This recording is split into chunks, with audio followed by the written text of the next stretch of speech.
Hey everyone, thanks for joining me. My name's Tina. It's Vermont's maple syrup open house weekend.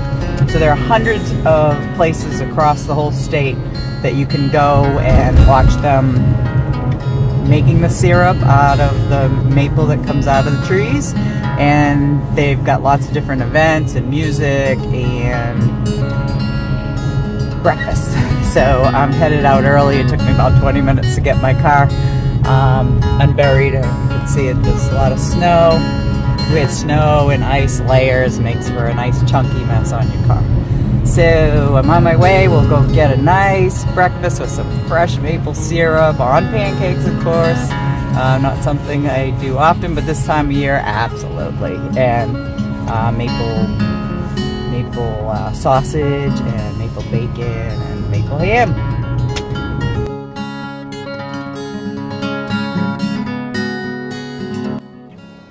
Okay, we're arriving at Georgia Mountain Maples, heading in for their annual pancake breakfast.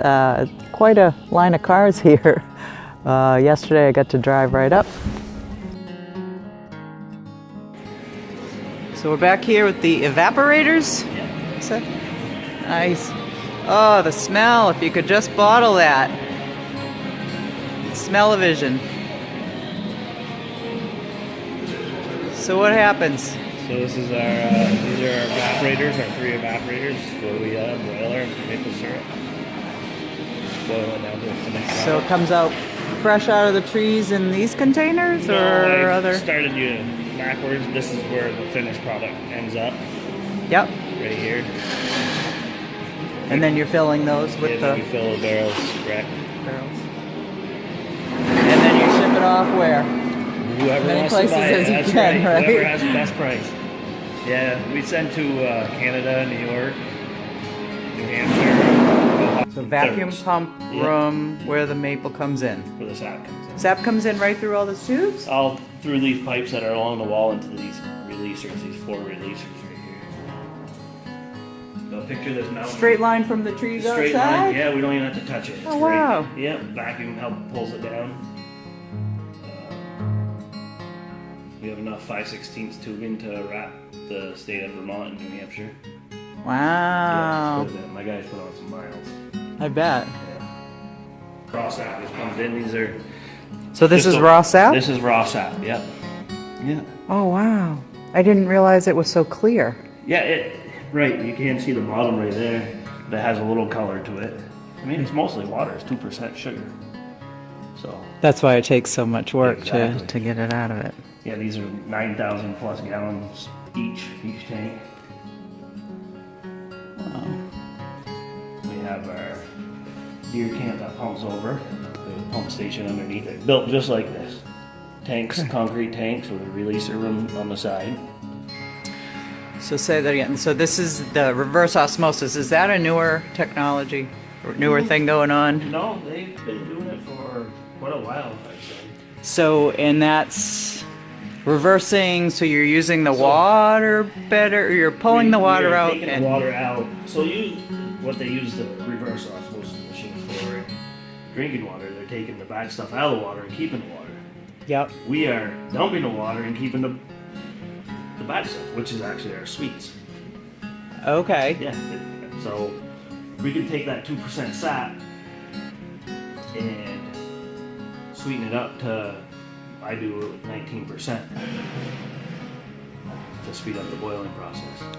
I love learning new things. So I just learned that maple trees actually, at night, the water is down in the bottom of the tree, and then during the day, it goes up through all the branches because it's trying to deliver sugar to the buds so that the buds blossom.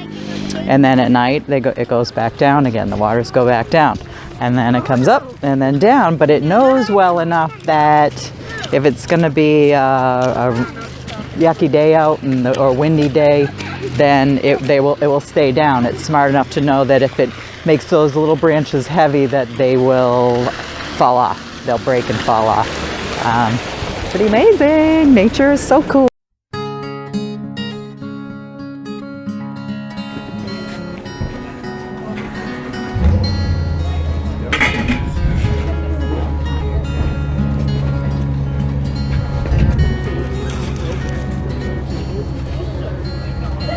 You must be the master at this. Done a few of them. Oh.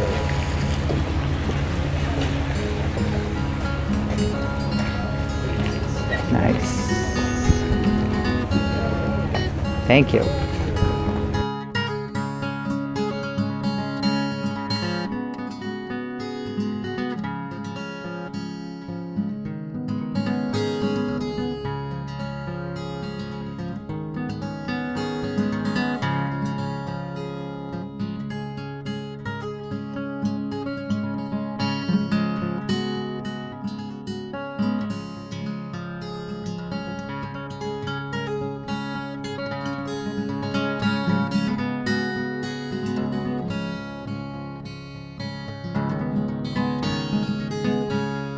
Hey everybody, so I just wanted to summarize what we learned today from Mick over at Georgia Mountain Farms.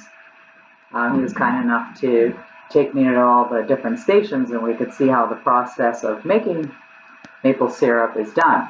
So he showed us the pump room, which is actually where they have pumps that are pulling the sap or the syrup out of the trees. And the sap was really kind of a clearer water.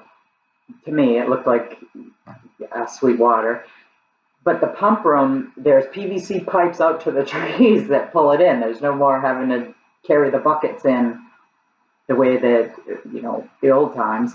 So into the pump room, and then from the pump room, when it gets extracted, and then it gets dumped over into these big pools that are storage pools that hold it for a while. I don't know what happens if they process them there. Then from there over to the reverse osmosis machines, where it takes the sap, which is a 2% sugar, and the reverse osmosis help pull all of the water out, extract the water out of that, so it goes up to a 19% sugar content before he brings it over to those evaporators that we saw. And the evaporators, where they're almost cooking it and boiling it down. From there, they keep, you know, boiling it down and going from a delicate amber down to the grade A's, and then the grade B's, which is my favorite. They're dark and robust flavors. They're the sweetest. You know, they're great for cooking, baking with, or seasoning your glazing your meats and things like that.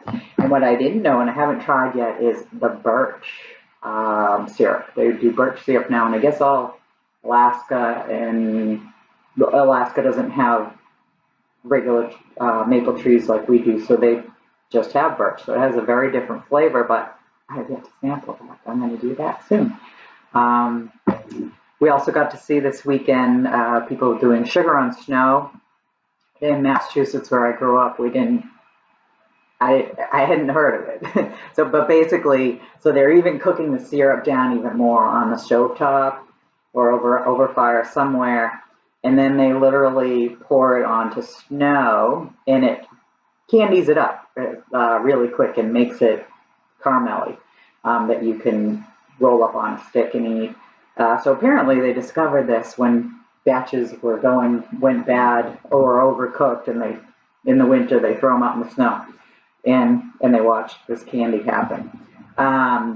So it is the end of March here in Vermont, and this is so from all of up in New England, and I would imagine in the Midwest too, is when the trees start to release the sap. And I mean, it's not that it's still freezing here, so it surprised me that it happened so quickly. So again, thanks for joining me. If you like this video, please click below that you liked it, and feel free to subscribe so that you can get any updates. You can also click the little bell there, and we'll send you a notification when I upload a new video. Thank you.